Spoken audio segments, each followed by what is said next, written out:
Hello hello, હાલો. બુદ્ધિઓ બોલે? હા ત્યાં થાથલ બોલું છું. બોલો બોલો કાંતા સાહેબ. ઓળખાશ કે ઓળખતો નથી? ના ના ઓળખું જ ને સાહેબ. મેં કીધું નકર નો ઓળખતો તું યાર, ધંધાથી મોટો થઈ ગયો એટલે. ના ધંધો જા હાલે બે કલબા હે અત્યારે. હે હા ધંધો જા અત્યારે એવો હાલે.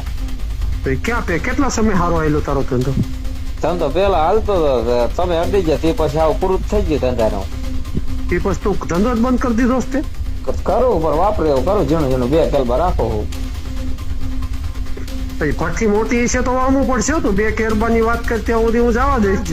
ના ના નો હોય પછી હે ત્રીજો તમને કેલબો જોવા ન મળે, પછી બે કેલબા એટલે બે. એમ? હા સારું. કેટલા પૈસા દેવ બધાને? અહીંયા દઉં હળવદ ડિસ્ટર્બ માં દઉં, જમાદાર ને દઉં. કેટલા? થોડા થોડા લે 20,000 રૂપિયા. કોને 20,000 કેને દે? ડિસ્ટર્બ ને? હા ડિસ્ટર્બ લે 25,000 રૂપિયા ને જમાદાર 15,000 રૂપિયા છે. હા. 15,000 માં બધા નું આવી ગયું, જમાદાર ને એના સ્ટાફ નું આવી ગયું. હા અને 25,000 માં આનું પીઆઈ નું ને એનું આવી ગયું. ના ઈ તો કીનું આવી ગયું ઈ તો કઈ ખબર નહીં, હું તો એટલા દઉં. છે ખારું, કાંઈ વાંધો નહીં.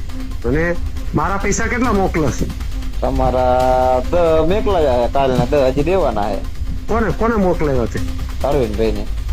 હે અરવિંદભાઈ ને. અરવિંદભાઈ? હા. અરવિંદભાઈ 10,000 તમારા લીધા? હા એમ નહીં, અરવિંદભાઈ ને દેશ ને તું તો. હા તો કેશ ને તમારે મોકલવાના છે? કાલ મેકલો કાલ નું કીધું તો ખરું ને અરવિંદભાઈ, મેં 10 અત્યારે લઈ જાઓ, 10 કાલ લઈ જજો. કોના હાટું?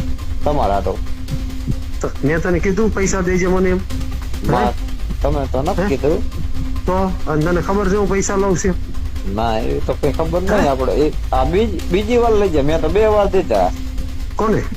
એક તે પેલા મેકલા રવિરાજ છે અરે.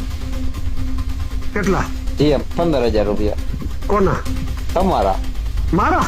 હા રવિરાજ છે હા એમ? હા લે તો એનો કેટલો સમય થયો તે મારા મોકલા રવિરાજ છે? ઓલી તારીખે, ઓલી 25 તારીખે. રવિરાજ છે ને તું અત્યારે ફોન કરીને હા કે દાદલ સાહેબ ને તમે 15,000 રૂપિયા દીધા? હા ફોન કરીને કેમ મને ફોન કર પાછો તું. કરું હાલ. હો અને તમામ આગેવાનોને કહું છું, જાતિના ધર્મના અને જ્ઞાતિના, કે ઈશુદાનભાઈ કોઈને નડ્યો નથી. અને ઈશુદાનભાઈ વિરોધ જો કોઈ આવ્યો તો વ્યાજ સાથે વસૂલાત કરતા મને કોઈ નહીં રોકી શકે છે. હું કોઈને નડતો નથી, પણ મારી પ્રજા માટે હું નીકળ્યો છું, પ્રજાના કામ કરવા માટે નીકળ્યો છું, અને એના માટે કદાચ ગોળી ખાવી પડે